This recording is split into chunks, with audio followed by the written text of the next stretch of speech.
السلام علیکم ناظرین، آپ کی خدمت میں ایک مرد درویش، ایک ولی اللہ، میجر ریٹائرڈ امیر افضل خان مرحوم و مغفور کی یادداشتیں شیئر کر رہا ہوں۔ آپ کا تعلق چکوال سے تھا اور آپ قریب 100 سال کی عمر میں اس دنیا سے رخصت ہوئے۔ میرے پاس نوائے وقت میں اکثر تشریف لایا کرتے تھے اور پاکستان کے ساتھ ہونے والی غداریوں کی ایک طویل تاریخ ان کے سینے میں محفوظ تھی، جو انہوں نے پھر لکھ پڑھ کے مجھے دی۔ میں آج یہ تاریخ آپ تک منتقل کر رہا ہوں۔ پنڈورا باکس کھلتا ہے۔ ناظرین، فروری مارچ 1993 میں جنرل مرزا اسلم بیگ کے توہین عدالت کے مقدمے کے دوران ایک طرف تو اسلم بیگ کے وکیل دھمکی دیتے تھے کہ اس طرح پنڈورا باکس کھل جائے گا، تو دوسری طرف عدالت عالیہ نے اعلان کیا کہ وہ سچ تلاش کر کے کئی اداروں کے منہ کالے کریں گے۔ لیکن افسوس، یہ سارے اعلانات اس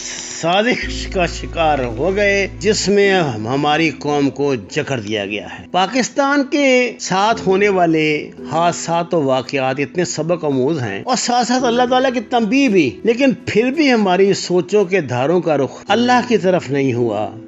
اب قائد اعظم کے معاملات کو لیں۔ آج کل ہم قائد اعظم کو زبانی کلامی بڑا خراج تحسین پیش کر رہے ہیں، لیکن کیا قوم کو یہ معلوم ہے؟ زیارات میں لیاقت علی کے ساتھ آخری ملاقات کے بعد قائد اعظم پھوٹ پھوٹ کر رو رہے تھے کہ ڈاکٹر الہی بخش کے مطابق ان کی مزید جینے کی خواہش ختم ہو چکی تھی، اور شاید ان کو اس دن پہلی مرتبہ معلوم ہوا کہ وہ لیاقت علی خان اس کے حواریوں کے ایک قسم کے قیدی ہیں۔ یہ بانی پاکستان کے حوالہ آپ کو سنا رہا ہوں، اور برائے نام ملک کے فگر ہیڈ ہیں۔ پھر کیا قائد اعظم کی موت طبعی تھی، یا ہوائی اڈے پر ان کو خوش آمدید کہنے کے لیے ایک سرکاری نمائندہ بھی کیوں موجود نہیں تھا؟ اور جس ایمبولینس میں قائد اعظم کو ہوائی اڈے سے سرکاری رہائش گاہ تک لے جانا تھا، اس کا پٹرول راستے میں کیوں ختم ہو گیا؟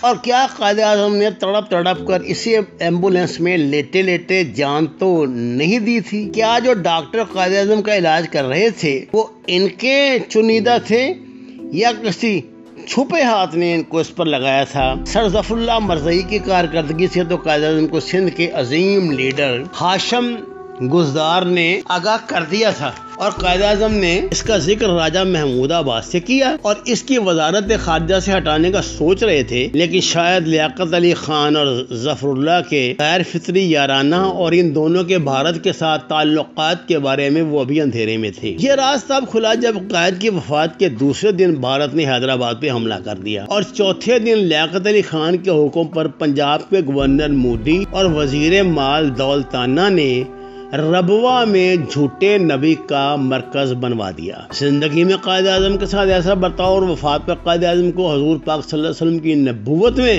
شرکت دینے سے بھی گریز نہ کرنا، حالانکہ قائد اعظم رحمۃ اللہ علیہ نبی پاک صلی اللہ علیہ وسلم کے وکیل تھے۔ مومن کی فراست سے ان کا قلب منور تھا۔ نہ ان میں سے کسی نے اپنے آپ کو کسی نظریے کا بانی کہا، نہ ہی علامہ اقبال کسی نظریہ فلسفے کے بانی ہیں۔ لنگڑا لولا پاکستان اینگلو امریکن بلاک کی بھی ضرورت تھی تاکہ انڈیا مہا بھارت نہ بن جائے، اور یہاں پر کمال ترکی برانڈ کا اسلام نافذ کرنا تھا۔ اس کام کے لیے غلام قذاب قادیانی کے ذریعے بے دین اور ابن الوقت لوگوں کی ایک کھیپ 19ویں صدی سے تیار کی جا رہی تھی، اور ان کو ایک ہی جگہ سے ہدایات ملتی تھیں۔ جب تحریک پاکستان شروع ہوئی تو مسلم لیگ میں ایسے لوگ سر سکندر حیات کی قسم کے لوگ باجماعت طور پر دھڑا دھڑ شامل ہونے لگ گئے۔ ایسے ہی لوگوں کو قائد اعظم نے کھوٹے سکوں کا نام دیا تھا، لیکن ان سب کو پہچاننا مشکل تھا۔ دینی جماعتوں اور دینی لوگوں کو کچھ ان خود کی بے خبری یا کنویں کے مینڈک نہ ہونے کی وجہ سے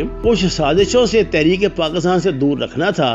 کہیں ان لوگوں کی وجہ سے اس خطے میں رسول عربی کا اسلام یعنی نظام جہاد کا نفاذ نہ ہو جائے۔ لنگڑے لولے پاکستان کو موجودہ لنگڑا لولا آزاد کشمیر یا اس سے زیادہ کچھ علاقہ دینے کی تجویز تھی، لیکن 1949 میں چین میں کمیونسٹ حکومت کے آ جانے کے بعد ہمارے حکمرانوں کو کہہ دیا گیا کہ جو کچھ پاس ہے اسی پر اکتفا کرنے، البتہ موجودہ فائر بندی کنٹرول لائن پر ہم دونوں ممالک کو اس طرح بٹھانا جیسے ہم بیٹھے ہیں، یہ ان کا یعنی پلان ہے جس کے مطابق ہوا سوا کئی سالوں سے ٹھک ٹھک ہو رہی ہے۔ اینگلو امریکن بلاک اپنا کنڈم فوجی سامان ہمیں اسی طرح بیچتا رہے۔ ایک آدھ نیا ہتھیار دکھاوے کے لیے ہوتا ہے، کہ ہم خود ایسی ہتھیار بنانے کی بھرپور تگ و دو نہ کریں۔ یہ ملک ہم نے کسی اسلامی فلسفہ دفاع یعنی نظریہ جہاد یا خریدے نہ ہم جس کو اپنے لہو سے وغیرہ کے فلسفے کے تحت حاصل نہیں کیا، بلکہ کافرانہ محدود جمہوری نظام کے تحت حاصل کیا۔ گو کہ قائد اعظم نے پاکستان کے قیام کا مقصد اللہ کے دین کا علم بلند کرنا اور پاکستان کو ایک نظریاتی اسلامی مملکت کہا تھا۔ اس لیے مشرقی پنجاب میں بھیڑوں بکریوں کی طرح قربانی دینا پڑی تو اللہ تعالیٰ نے جہاد کی راہ کھول دی تھی، اور سرحد کے وزیر اعلیٰ خان قیوم نے لیاقت علی خان سے اجازت چاہی کہ قبائلی مجاہدین کو مشرقی پنجاب میں داخل کر دیا جائے اور جہاد کا اعلان کر دیا جائے۔ افسوسناک بات یہ ہے کہ لیاقت علی خان نے قائد اعظم کو اس پیشکش سے آگاہ ہی نہ کیا۔ اگر وہ کارروائی ہو جاتی تو پاکستان کی حدود دہلی تک پہنچ جاتی اور ہمیں قائد اعظم اقبال کا تجویز کردہ پاکستان اسی وقت مل جاتا۔ قدرت نے ہمیں تنبیہ بھی کی کہ 70,000 نوجوان عورتیں ہم نے کفار کے پاس چھوڑ دیں۔ قادیان کے ارد گرد 200 میل کے علاقے میں اللہ اور رسول کے نام کی صدا آنی بند ہو گئی کہ وہاں ہم نے جھوٹے نبی کی نبوت کو پروان چڑھنے دیا تھا، لیکن سبق پھر بھی نہ سیکھا۔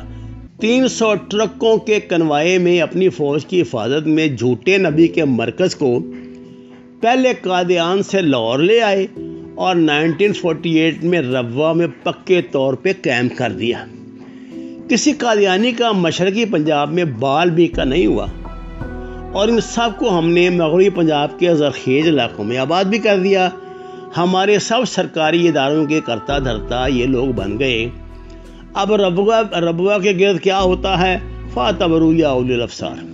مشرقی پنجاب کے بعد اللہ تعالیٰ نے کشمیر میں جہاد کے راستے کھول دیے۔ اگر اس حالت میں بھی اس جہاد کو طرز زندگی کے طور پہ اپنا لیتے تو برصغیر کی تاریخ کا دھارا تبدیل ہو چکا ہوتا، لیکن ہماری حکومت اب انگریزوں کے ایجنٹ لیاقت علی خان کے ہاتھوں میں تھی۔ اس کی مدد کے لیے ایک طرف متعدد انگریز جرنیل اور سیوین افسر تھے تو دوسری طرف غدار میر جعفر کا پوتا سکندر مرزا اپنے سولین بیرو کو اور ساتھیوں سمیت لاہوری قادیانی بھائیوں عزیز احمد اور جی احمد کو ساتھ لے کر حکومت کی ایک اندرونی سرکل بنا چکا تھا۔ یہی لوگ سب فیصلے کرتے تھے، چنانچہ غدار لیاقت علی خان نے میجر خورشید انور کے ساتھ مل کر نہ صرف خان قیوم اور قبائلی مجاہدین کو بیوقوف بنایا بلکہ پوری قوم کو الو بنایا۔ سب سے پہلے سری نگر کی طرف پیش قدمی کے بہانے مہورہ بجلی گھر پہ قبضہ کرا کے مہاراجہ کشمیر کے لیے اندھیرا گپ کر دیا۔ وہاں بھارتی سیکٹری مینسن موجود تھا اور کشمیر کے وزیر اعظم مہاجن کی مدد سے مہاراجہ کو فرار کرا کے جموں لے گئے کہ وہاں وہ اپنے خاندان کے بچاؤ کے لیے اپنی موت پر بھی دستخطوں کے لیے تیار تھا۔ لیکن کہا جاتا ہے کہ اس نے بھارت کے ساتھ صرف کشمیر کے الحاق پہ دستخط کیے کرائے گئے، یہ صرف مشہور کر دیا گیا کہ دستخط ہو گئے، کہ بھارت ایک قانونی جواز کی تلاش میں تھا۔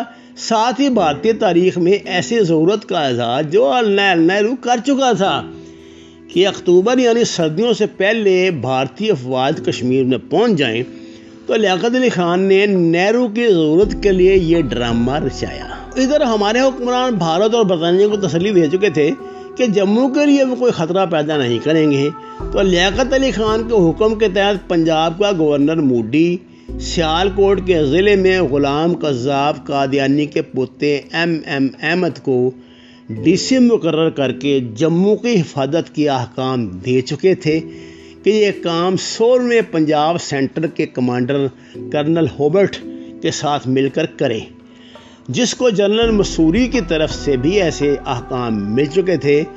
باغی اور کشمیر کو چھوڑ دینے کی تحریک کا بانی شیخ عبداللہ رہا کر دیا گیا، لیکن جموں کے بے قصور رہنماؤں غلام عباس اور اللہ رکھا ساگر کو معاہدہ سٹینڈ سٹل کے باوجود رہا نہیں کرایا گیا کہ لنگڑے لولے آزاد کشمیر کا مرکز پلندری کو بنانا تھا۔ اب بھارتی فوج کے کشمیر میں داخلے کے بعد معاہدہ سٹینڈ سٹل کی خلاف ورزی ہو گئی تھی اور قائد اعظم نے اسی قانونی جواز کے تحت جموں کٹھوعہ روڈ کو کاٹنے کے لیے فوج کو مداخلت کا حکم دے دیا۔ لیکن لیاقت علی خان یا ہمارے حکمران ایسے حکم کب مانتے تھے؟ انہوں نے تو اس محاذ پر اکبر خان تارک کو قبائلی مجاہدین کے استعمال کی اجازت بھی نہیں دی، اور پنجاب کے 20,000 مجاہدین روپو چک کے گرد و نما میں بٹھا دیے گئے کہ لمبی تان کر سو جاؤ، اور آخر فروری 1948 میں جنرل گریسی کے حکم پر میجر جنرل افتخار، بریگیڈیئر بعد میں جنرل محمد موسیٰ نے ان پر بھی جھاڑو پھیر دیا۔ اکبر خان تارک رقم تراز ہے، جموں کو ہم نے چھوڑ دیا، جموں نے ہمیں کہیں کا نہ چھوڑا۔ اور یہ آج اضافہ کرے گا کہ ستمبر 1965 اور دسمبر 1971 میں بھی اس سازش کو قائم رکھا گیا، یعنی اب تک فیصلے وہی لوگ کرتے ہیں جنہوں نے ہمارے اندر غلام قذاب کے خبیث پودے لگائے۔ یہ آج اس پہلو کو ثبوتوں کے ساتھ سپریم کورٹ میں پیش کر چکا ہے کہ دونوں کو ایک جیسی ہدایات ملتی تھیں۔ خیر، ہم نے اپنے غیرت مند اور بہادر لوگوں، خاص کر اکبر خان تارک کی فوجی فراست سے پورا فائدہ نہ اٹھایا۔ اس نے حملہ آور نام پر صحیح طور پر فخر کیا ہے جو نہرو نے الزاماً ہمیں دیا تھا۔ اپنی کشتیاں جلا کر اس نے مٹھی بھر مجاہدین کے ساتھ ایک بھارتی ڈویژن کو اڑی کے نزدیک روک لیا، اور ان کے جس بریگیڈ نے وہاں سے پونچھ کی طرف پیش قدمی کی، اس کے پرخچے اڑا دیے۔ پھر تارک ہیڈ کوارٹر بنا کر ایسی تجاویز ڈھالیں اور ان پہ عمل کرایا کہ بھارتی افواج پورے کشمیر میں تتر بتر ہو گئیں۔ اب ان کو ہر مقام پر تیس نیس کرنا تھا۔ اس کام پہ عمل شروع ہی ہوا تھا کہ ان کو تارک ہیڈ کوارٹر سے تبدیل کر دیا گیا۔ اکبر خان تارک نے کرنل شیر محمد خالد سے مٹھی بھر مجاہدین کے ساتھ ہندواڑہ کی طرف پیش قدمی کروائی، اور ایسی کامیابی حاصل ہوئی کہ سری نگر میں بھارتیوں کے لیے صف ماتم بچھ گئی۔ اسی دوران شمالی علاقوں سے کرنل حسن مرزا اور میجر محمد خان جرار سے پیش قدمی کروائی کو بانڈی پورہ پہنچ کر ایک طرف شیر محمد سے رابطہ باندھیں، دوسری طرف سونا مرگ سے سری نگر کے لیے خطرہ پیدا کریں۔ لیکن افسوس کہ اکبر خان کے تارک ہیڈ کوارٹر سے چلے جانے کے بعد ان کامیابیوں کے آدھے ثمرات ملے، اور بہت کچھ حاصل کر لینے کے بعد فائر بندی سے تھوڑا پہلے اپنوں کی غداریوں کے تحت ان علاقوں میں بہت کچھ کھو دیا۔ ناظرین، یہ وہ تاریخ ہے جو آپ سے چھپائی گئی۔ میں نے کیونکہ عزم کیا ہے آپ کو سامنے غداروں کو ننگا کرنے کا، وہ خواہ کوئی بھی تھے اور کنہوں نے ہمیں برباد کیا، یہ مرزئی نیکسس نے پاکستان کی جڑیں کیسے کھوکھلی کی، انشاءاللہ اگلی قسط میں یہ سچائیاں بیان کروں گا، اس درخواست کے ساتھ کہ قرآن کو ترجمے کے ساتھ پڑھیے، نماز کا ترجمہ جانیے۔